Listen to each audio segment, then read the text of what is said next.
Bismillahirrahmanirrahim. Jadi Nabi dilarang oleh Allah menyampaikan pesan-pesan ibadah kecuali merujuk kepada dalil. Maka dari itu dalam kaidah usul fiqih sederhana, jika kita ingin mengerjakan ibadah, ukurannya dalil. Ada dalil kerjakan, tidak ada dalil tidak usah repot. Jadi Allah menginginkan kita mudah dalam ibadah, bukan ingin mempersulit. Sebaliknya urusan dunia itu boleh semua kecuali yang dilarang. Jadi kalau bapak ibu cari urusan dunia, jangan tanya dalil, itu repot. Pulang dari sini mau beli jus alpukat, begitu pesan, bang jusnya satu, dalilnya mana, ayo. Susah kayak gitu ya, gak akan dapat kita ya. Yang kedua, disebut kemudian dengan hadis, dipraktekkan disebut dengan sunnah. Bisa lah, turun ayat Quran surah kedua ayat 43, wa aqimus shalah, tunaikan salat. Maka ketika ayat turun, baru kewajiban salat bisa kita kerjakan.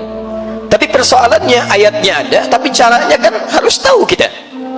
Maka dari itu diperintahkan pada yang kedua, tidak cukup dengan dalil turun, ajarkan bagaimana cara salat yang benar. Itu yang diturunkan pengajarannya lewat keterangan Nabi sallallahu alaihi wasallam.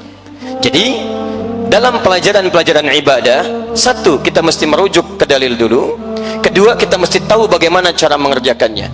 Tiga, ini yang jarang dibahas, hikmah, esensi. Kenapa kita diminta sholat? Al-Quran memberikan ukuran esensi sholat.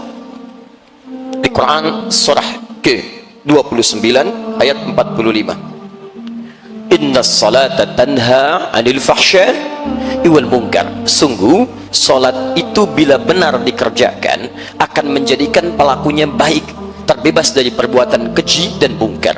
Jadi sumber keburukan itu hanya dua. Kalau bukan fahsya, maaf, keburukan yang bersumber dari syahwat. Kata-kata kotor itu fahsya, jorok itu fahsya, pornografi, porno aksi, LGBT itu fahsya.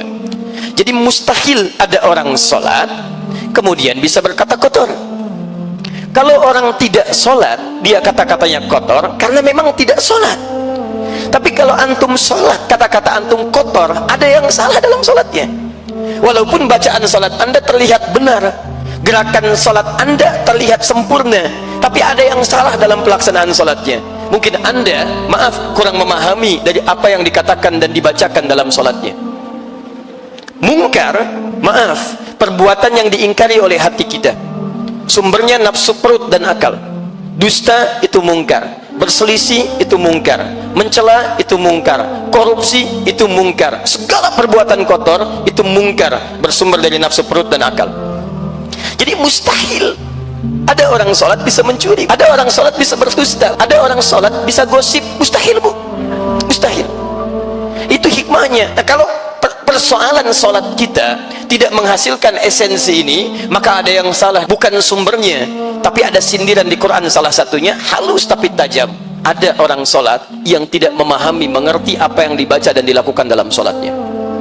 Coba cek dalam sekian sholat yang kita tunaikan, ribuan kali ruku dan sujud, berapa persen bacaan sholat yang kita pahami? Jangan-jangan kita ruku nggak ngerti yang dibaca, sujud tidak paham apa yang dilakukan. Bagaimana kita bisa khusyuk dalam sholat?